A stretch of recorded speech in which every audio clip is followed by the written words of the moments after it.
अगर आप इन 4 कामों को करते हैं, 4 बातों का आप ध्यान रखते हैं, 4 बातें, 4 लोग और 4 महीने, यानी कि 120 दिन अगर आप काम करते हैं तो आप महीने का 15 से 20,000 रुपए आरसीएम बिजनेस से ले सकते हैं। आइए जानते हैं वो कैसे। सबसे पहले इसका मार्केटिंग प्लान देखते हैं। दोस्तों, आरसीएम का मतलब होता है कि राइट कंसेप्ट मार्केटिंग, यानी कि खरीदारी करने का या बाजार करने का सही तरीका। जब ये सही तरीका है तो बात दिमाग में जरूर आता है कि खरीदारी या बाजार तो हम लोग बरसों से करते रहे हैं, क्या वो तरीका गलत है? जी नहीं साथियों, वो तरीका भी बिल्कुल सही है, लेकिन वो पुराने जमाने के तौर तरीके से वो काम करता है। नए जमाने के तौर तरीके से कैसे आप खरीदारी कर सकते हैं, आइए उसके बारे में जानते हैं।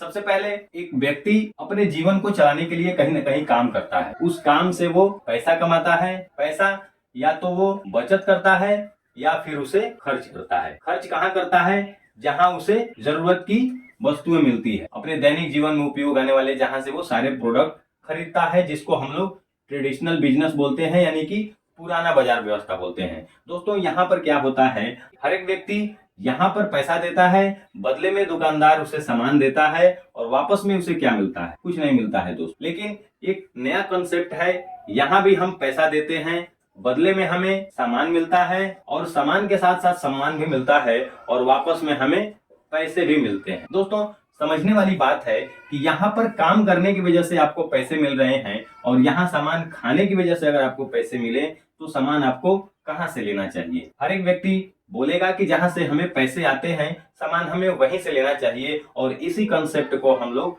आरसीएम, राइट कंसेप्ट मार्केटिंग के नाम से इसको जानते हैं। दोस्तों, इस बाजार व्यवस्था में कमी क्या है, आइए इसको देखते हैं। क्यों ये गलत तरीका है खरीदारी करने का और ये जो तरीका है वो सही तरीका है, आइए इसके बारे में हम लोग चर्चा करें। दोस्तों, इस पुराने बाजार व्यवस्था में, ट्रेडिशनल बिजनेस में होता क्या है, हर एक व्यक्ति ग्राहक होता है। कोई भी सामान ग्राहक लेकर के आता है रिटेलर से, रिटेलर लेकर के आते हैं होलसेलर से, होलसेलर लाते हैं डीलर से, डीलर संपर्क करते हैं कैरी एंड फॉरवर्ड एजेंट से, और एजेंट संपर्क करते हैं किसी न किसी मैन्युफैक्चरिंग कंपनी से। दोस्तों, यही बाजार व्यवस्था सदियों से चलता आ रहा है। मान लीजिए कि अगर कंपनी में कोई सामान 80 रुपए का बना 20 रुपए प्रॉफिट के साथ अगर वो 100 रुपए में बिकने के लिए तैयार होता है, तो क्या ये 100 रुपए का सामान ग्राहक को मिलेगा? नहीं मिलेगा साथियों, क्योंकि सबसे पहले कंपनी क्या कराती है, अपने प्रोडक्ट का प्रचार कराती है, और प्रचार में जो 50% पैसा खर्च होता है वो कंपनी क्या करती है, प्रोडक्ट पे जोड़ देती है। टोटल 150 रुपए का हो जाता है, और बीच में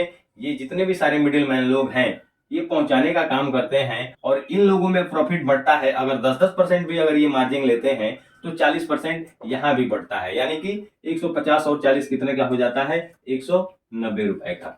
दोस्तों, इस बाजार व्यवस्था में हमें नुकसान क्या होता है? सबसे पहला नुकसान होता है कि सामान हमें महंगा मिलता है, दूसरा नकली मिलने के चांसेस होते हैं, और तीसरा हमारे ही पैसे से सभी लोग लाभ कमाते हैं, लेकिन इसी बाजार व्यवस्था में हमें हमारी जो आय होती है वो जीरो होती है। इस बाजार व्यवस्था को 1959 में सबसे पहले देखा गया, अमेरिका में देखा गया कि इस बाजार को चलाने के लिए ग्राहक का रहना जरूरी है और फिर कंपनी का रहना जरूरी है। उन्होंने देखा कि इस सिस्टम से अगर ग्राहक को निकाल दिया जाए तो ये बाजार व्यवस्था नहीं चल पाएगा। फिर ये देखा गया कि कंपनी को निकाल देते हैं तो भी नहीं चल पाएगा, क्योंकि कंपनी नहीं रहेगी तो सामान बनाएगा कौन, और ग्राहक नहीं रहेंगे तो सामान खरीदेगा कौन, यानी कि इन दो लोगों का रहना जरूरी है। और ये देखा गया कि बीच वाले लोगों को हटा देते हैं और कंपनी कहती है कि सामान हम बनाएंगे और आपके नजदीकी शहर दुकान तक उसको पहुंचाएंगे। तो इस तरह का जो बाजार व्यवस्था डेवलप हुआ उसे विदेशों में डीएसएम, डायरेक्ट सेलिंग मेथड, और हिंदुस्तान में उसको आरसीएम के नाम से जाना जाता है। दोस्तों, जो सामान आपको 190 रुपए में मिलता था उससे बेहतर क्वालिटी का सामान आपको 145 रुपए में मिल जाता है। दोस्तों, यहाँ पर हमें फायदा क्या मिलता है? पहला फायदा होता है सामान हमें सस्ता मिलता है, दूसरा 100% शुद्धता की गारंटी होती है। गारंटी इसलिए होती है क्योंकि बीच में कोई मिलावट करने वाला नहीं होता है, जबकि यहाँ पर बहुत सारे मिलावट करने वाले लोग मिडिल मैन लोग होते हैं। और तीसरा, ये जो बीच का पैसा बढ़ जाता था 45% पैसा, यही पैसा कंपनी हमारे और आप में ये पैसा हमें बांट देता है। तो ये होता है दोस्तों खरीदारी करने का सही तरीका, यानी कि खरीदारी करने के लिए एक कंपनी का और एक ग्राहक का रहना जरूरी है। और ये जितने सारे बीच में मिडिल मैन लोग होते हैं, ये प्रोडक्ट में ना तो उसकी क्वालिटी में और उसके गुणवत्ता में कोई सुधार का काम नहीं करते हैं, जबकि मिलावट का काम करते हैं। और यहाँ पर जब कंपनी सामान बनाएगी और अपने ही माध्यम से ग्राहक तक पहुंचाएगी, और कोई भी कंपनी अपने सामान में मिलावट नहीं करती है, मिलावट करते हैं ये बीच के जितने सारे मिडिल मैन लोग होते हैं। और इस तरह का जो बाजार व्यवस्था डेवलप होता है उसको विदेशों में डीएसएम और हिंदुस्तान में उसको आरसीएम के नाम से जानते हैं। दोस्तों आइए जानते हैं वो चार कौन सी बातें हैं जो लोगों को बताना है। पहला है, सामान 100% शुद्ध मिलता है। सामान जो होता है वो आरसीएम से आपको 100% शुद्धता के साथ मिलता है। और दूसरा, पक्का बिल के साथ 30 दिन की गारंटी मिलती है। यानी कि आप जो भी सामान आप मार्केट से लेते हैं उसका कोई बिल नहीं मिलता है, लेकिन आप जैसे ही आरसीएम से ज्वाइनिंग करके अगर आप सामान को परचेज करते हैं तो इसमें आपको पक्का बिल के साथ 30 दिन की मनी बैक की गारंटी मिलती है। यानी कि 30 दिन में आप सामान वापसी करके उसका पैसा या बदले में कोई आप उसे सामान ले सकते हैं। तीसरा है, एमआरपी से 10 से लेकर के 25% तक आपको छूट करके सामान मिलता है। यानी कि अगर आप सामान मार्केट से लेते हैं तो वो आपको एमआरपी रेट पे मिलता है, लेकिन जैसे ही आप आरसीएम में एसोसिएट होकर के वही सामान आप परचेज करते हैं तो उसकी एमआरपी अलग होती है और उसकी डीपी प्राइस अलग होती है। और चौथा है, 6 महीने लगातार आप सामान की खरीदारी करते हैं तो 7वें महीने में आपको सामान फ्री में भी मिलता है। ये सबसे बड़ी बात है।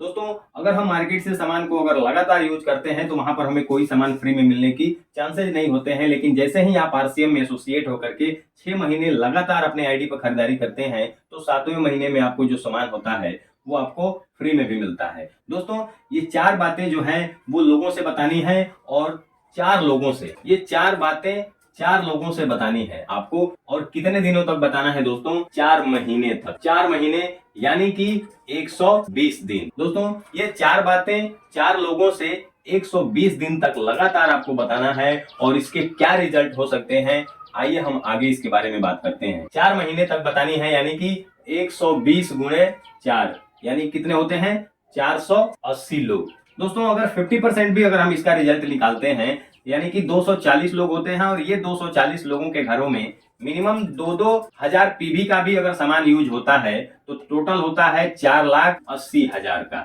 4,80,000 पीवी। और जैसे ही आप यहाँ पर एक ग्रुप में, आपके पहले ग्रुप में, पहले ग्रुप में 3,65,000 और 1 लाख, सेकेंड ग्रुप में 1,15,000 का बिजनेस आपका होता है तो आप टोटल यहाँ 4,65,000 के लेवल पर होते हैं। और ये जो लेवल होता है वो रॉयल्टी का पहला लेवल होता है जिसको हम लोग गोल्ड बोलते हैं। और इस लेवल पे जो आपको मिनिमम इनकम आती है वो 30 से लेकर के 35,000 के बीच में आपको ये इनकम मिलती है। दोस्तों सिर्फ 240 लोगों से हमने 4 महीने तक बात किया, और ये लोग अपने घर में 2-2 हजार पीवी का भी सामान अगर यूज करते हैं तो टोटल जो बिजनेस होता है वो 4,80,000 का होता है। और यहाँ पर आप होते हैं, आपके फर्स्ट ग्रुप में 3,65,000 का बिजनेस होता है, और सेकेंड ग्रुप में 1,15,000 का अगर बिजनेस आप करते हैं तो ये जो लेवल होता है वो आपको रॉयल्टी का पहला लेवल जो होता है वो गोल्ड लेवल होता है। और इस लेवल पर जो इनकम आती है, मिनिमम इनकम आपको 30,000 से लेकर के